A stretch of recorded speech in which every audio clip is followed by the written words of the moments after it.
ہم نے انسان کو محنت اور مشقت ہی میں پیدا کیا. محنت، مشقت، تکلیف یہ ہر انسان کا مقدر ہے، کرنی ہی ہے. فرق صرف یہ ہوتا ہے کہ کسی کی مشقت اور محنت جسمانی زیادہ ہے، اینٹیں ڈھو رہا ہے غریب، کسی چلا رہا ہے.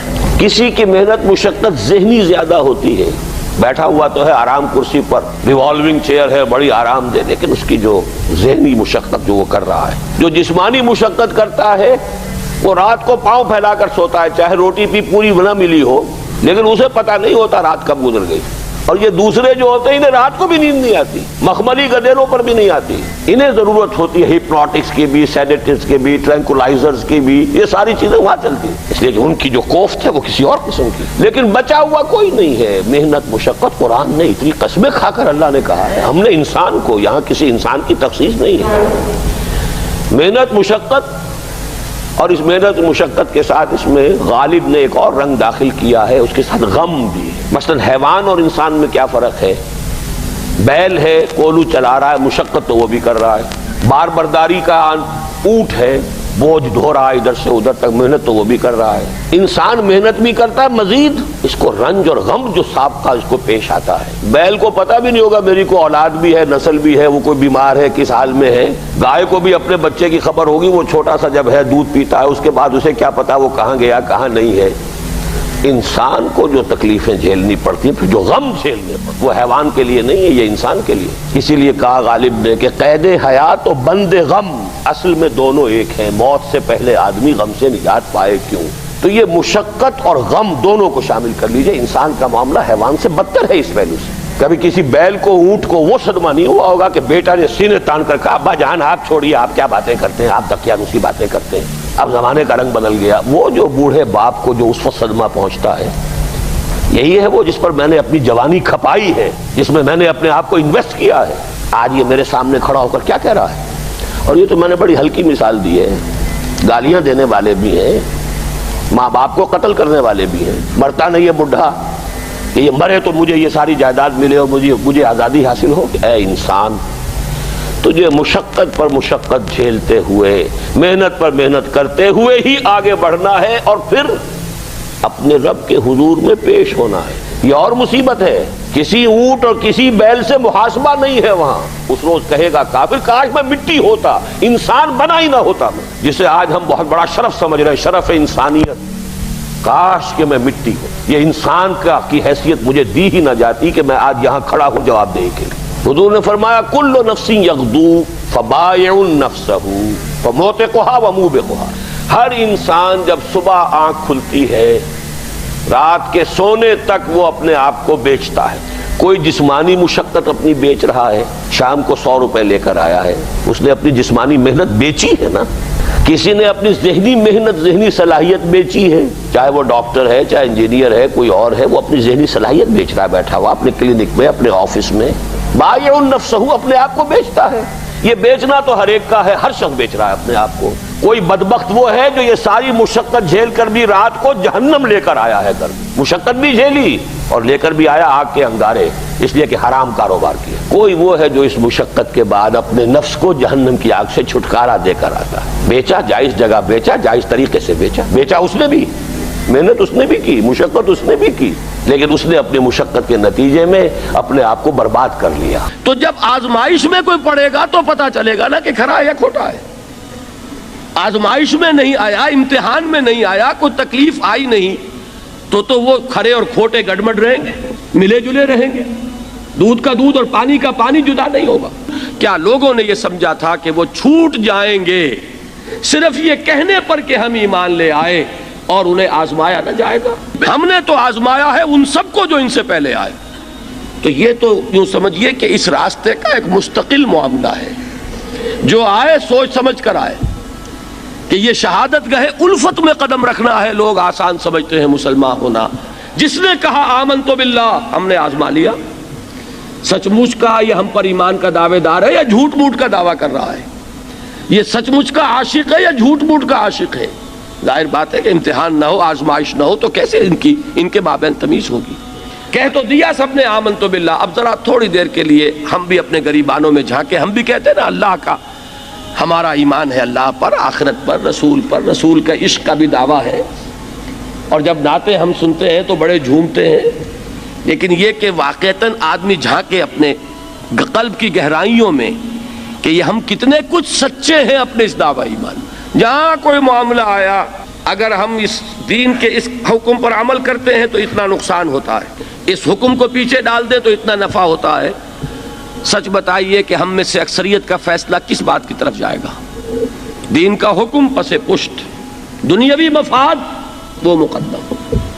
تو معلوم ہو گیا کہ ہمارا یہ دعویٰ جو ہے اللہ پر ایمان کا اور آخرت کے یقین کا جھوٹا دعویٰ ہے. کیوں اللہ کی طرف سے یہ چیزیں آتی ہیں؟ دیکھو، کوئی مصیبت تم پر نہیں آ سکتی، نہیں آتی مگر اللہ کے اذن سے.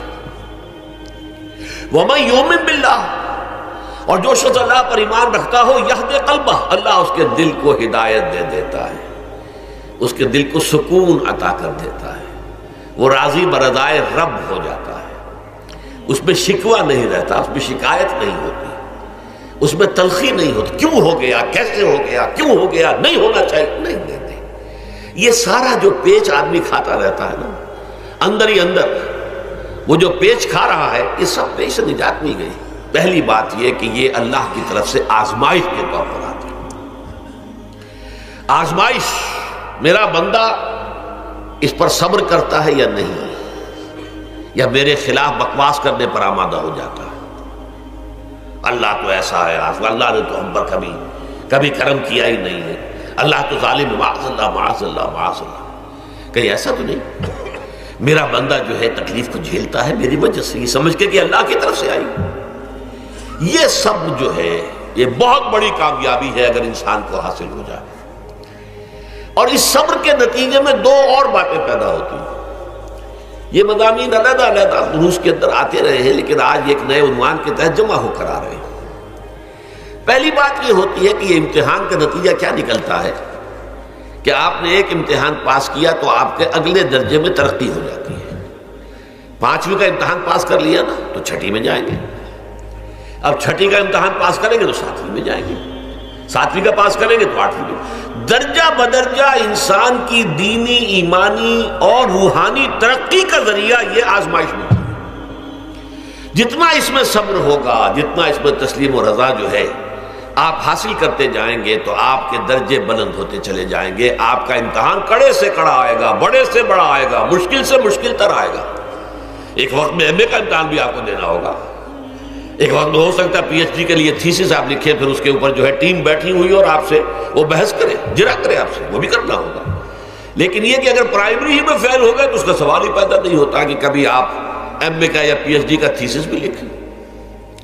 اور اسی کو دوسرے انداز میں کہا گیا ہے قرآن مجید میں، وَلِيُبْلِيَ الْمُؤْمِنِينَ مِنْهُ بَلَاءً حَسَنًا. اصل میں ابلا کہتے ہیں، بلا یبلو جو ہے عربی زبان میں آتا ہے آزمانا. خلق الموت والحیات لیبلوکم ایکم احسن عملا. یہی معنی ابتلا کے میں، ابتلا یبتلی آزمانا. ابلا یبلی جو آتا ہے باب افعال سے، اس میں آتا ہے کسی کو کسی تکلیف میں ڈال کر اس کو نکھارنا، کہ اس کا جوہر نکھر جائے، اس کے اندر جو خیر ہے وہ اور چمک جائے، لوگوں کو بھی معلوم ہو جائے کہ یہ شخص اس مقام کا اہل ہے، اس کے اندر یہ صلاحیت ہے، اس میں یہ قوت موجود ہے. تو یہ گویا کہ اہل ایمان کی صلاحیتوں کو نکھارنے کے لیے اور ان کے درجات کی ترقی کے لیے بھی اللہ تعالیٰ دنیا کے اندر یہ مصیبتیں اور امتحانات جو ہیں آزمائش کے حوالے سے افراد پر بھی اجتماعی طور پر بھی لاتا ہے. اور ایک اس کا اور بھی ہے، اہل ایمان پر اس طرح کی ابتلاء و آزمائش کی ایک نوعیت اور بھی ہے، اور وہ یہ ہے کہ جو بھی آپ سے غیر ارادی طور پر یا یہ کہ آپ نے کوئی گناہ ارادی طور پر بھی کر لیا، اللہ تعالیٰ اس کی سزا اسی دنیا میں دے کر آخرت کی سزا سے محفوظ کر دیتا. گویا کہ اس سے بڑا خیر کیا ہوگا؟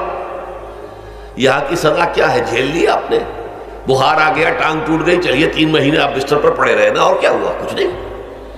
لیکن یہ کہ آخرت کی سزا ملتی ہے بہت عظیم ہوتی ہے.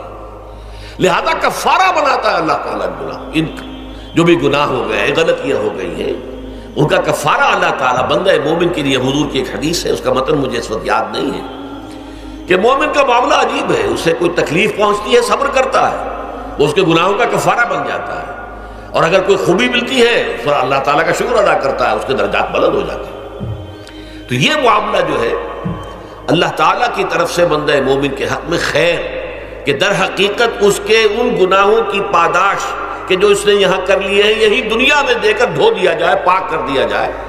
جیسے آپ کو معلوم ہے دھوبی جو ہے کپڑے کو بھٹی میں چڑھاتا ہے، گرم پانی میں ڈالتا ہے کہ ڈالتا ہے تاکہ اس کا میل نکلے، اس کے آگے پٹکتا بھی ہے ذرا اس کو تاکہ وہ میل اچھی طرح چھٹ جائے اس سے۔ اسی طرح اگر دنیا میں ہمارے میل چھٹ جائیں، دنیا میں اگر ہمارے گناہ دھل جائیں تو یہ بڑے نفع کا سودا ہے، بڑے نفع کا سودا ہے، بڑے نفع کا سودا ہے۔ اس اعتبار سے آپ غور کیجئے کہ اگر یہ حقائق ہمارے سامنے رہے تو کیا کوئی تکلیف دنیا کی ہمیں بھاری محسوس ہوگی؟